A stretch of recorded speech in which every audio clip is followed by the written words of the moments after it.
Gentlemen, we are back live. Peter Schiff, running for the U.S. Senate, is our guest. He, of course, is a businessman, financial commentator, economic advisor to Ron Paul's 2008 presidential campaign and 2010 candidate for the United States Senate in the state of Connecticut. And Peter Schiff, it's good to have you here with us for the balance of the hour. Thanks, Alex, for having me on.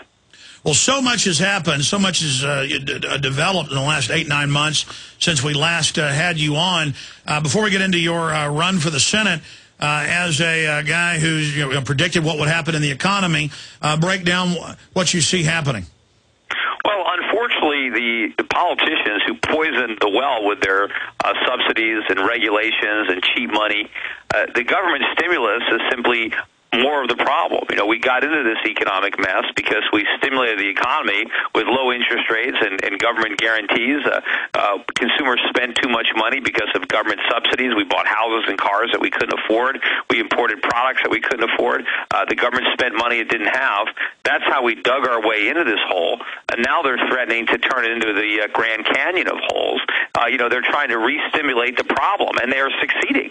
We're now deeper into debt than we were before. The government is much larger than it was. It's distorting the economy with even more regulations. We've given the Fed more power. We've given FHA more power, Fannie and Freddie more power. We are enshrining future bailouts into law now. Instead of admitting we shouldn't have bailed out anybody, now we're committing future taxpayers to endless Wall Street bailouts. We've done everything wrong.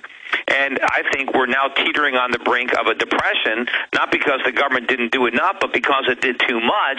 I think it's going to be an inflationary depression. And, I want to be in Washington to put an end to it before it's too late.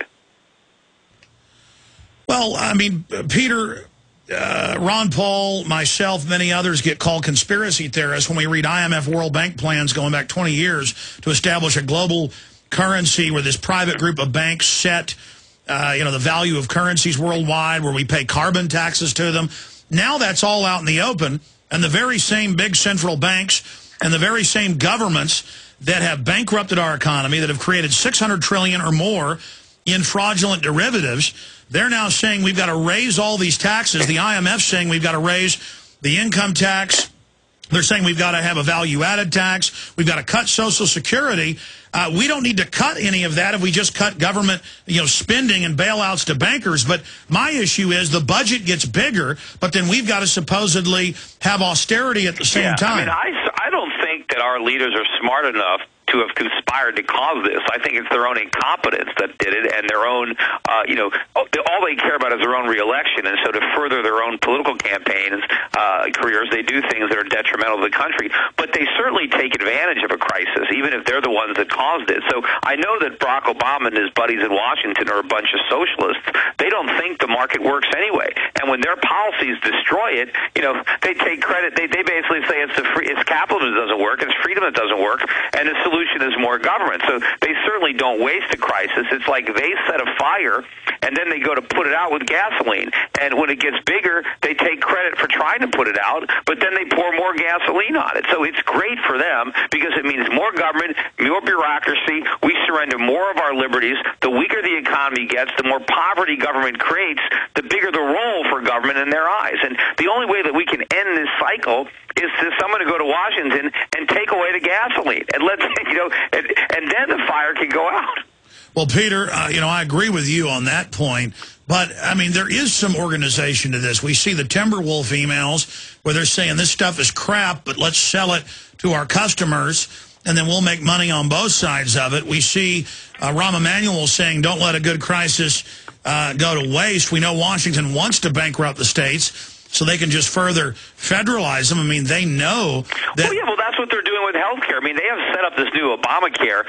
Basically, what this is going to do ultimately is destroy private health care. It's going to destroy the insurance industry because it can't work. And then when the whole thing falls apart, they're going to say, you see, we need a single-payer plan. I mean, the government gets in and creates the problem that it's destined to fail. It's like the camel's nose under the tent. And that's what this thing is. It's the camel's nose of socialized medicine.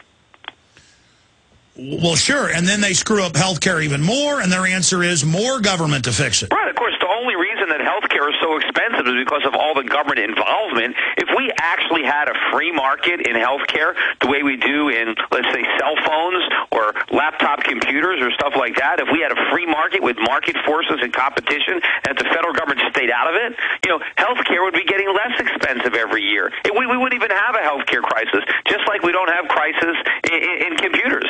They would be getting less expensive. People would have more healthcare for less. It'd be great. But the government comes in with their subsidies and their mandates and their rules and regulations, and it prevents the free market from working. So instead of market forces bringing prices down, you have government bureaucracy forcing prices up. Well, Peter, look at Obama. He got conservatively 4 times the Wall Street money John McCain did. Wall Street has gotten trillions of dollars in the aggregate out of these bailouts from that.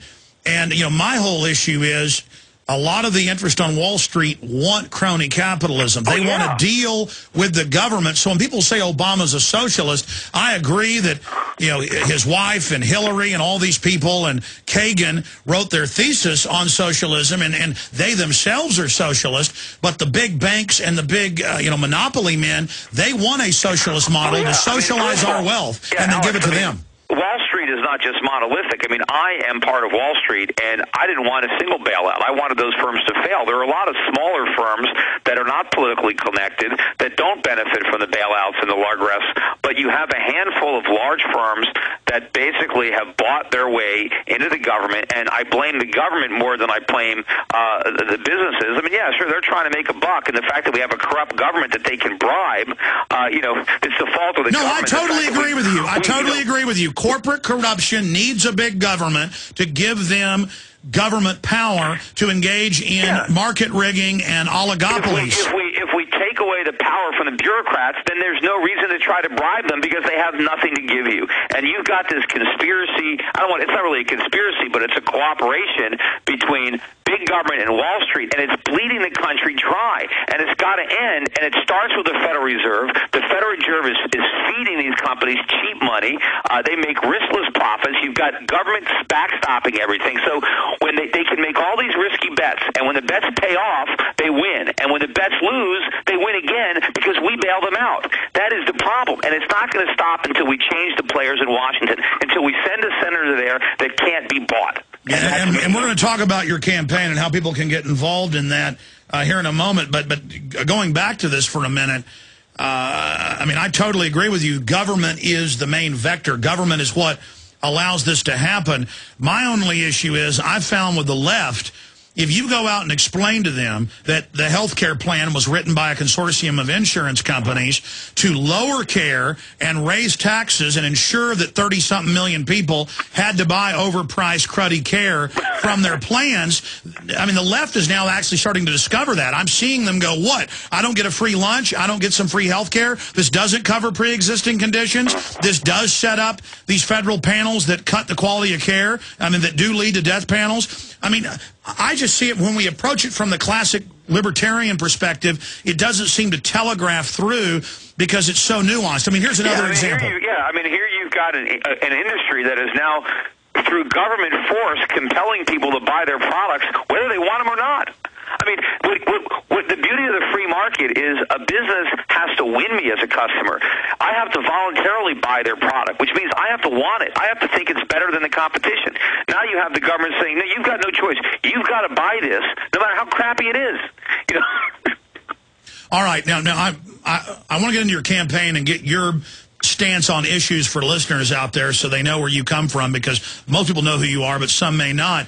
But going back to the banking reform bill, even the head of the Texas Banking Association wrote a story a few months ago breaking it down. He said the big mega banks that created the derivatives, that have a sweetheart deal with the government, who have almost every regulatory position, they have written this to shut us down and take us over and take down smaller Wall Street firms. Ron Paul concurred here 2 weeks ago on the show, saying that's exactly what it does. But the media is running a hoax, saying, oh, this banking reform bill, it's going to get J.P. Morgan, Chase, and Goldman Sachs. What's your take on that? No, absolutely not. I mean, there's no way that's going to happen. I mean, I know that whenever Wall Street screws up and they get their buddies in government to write regulations, it punishes the smaller firms that compete with them. You see, these big firms like Goldman Sachs or J.P. Morgan, they have economies of scale. They don't care how much rules and regulations. They have an army of lawyers on staff. They can handle it. It's little firms like me. My compliance costs have gone through the roof. I now have an 8-person compliance department, whereas 10 years ago, I did it all myself. And I'm spending millions of dollars a year on compliance. It is worthless. The Patriot Act has killed me. The anti-money laundering stuff. I've now been turned into an unpaid IRS informant spying on all my customers. It costs me a fortune to do it, and I hate to do it. But if I don't do it, they're going to shut me down and I can't even be in business anymore. But all the stuff that happened in the NASDAQ bubble, the Sarbanes-Oxley, the rules that we got after, I didn't participate in any of those problems, yet I had to bear the costs of all the screw-ups in the big firms. That's what's going to happen again. All this is going to do is add more unnecessary rules and regulations that add costs, that put up barriers to And it's entry. all going to be selectively enforced because the big 6 banks literally have all the regulators as their former alumni.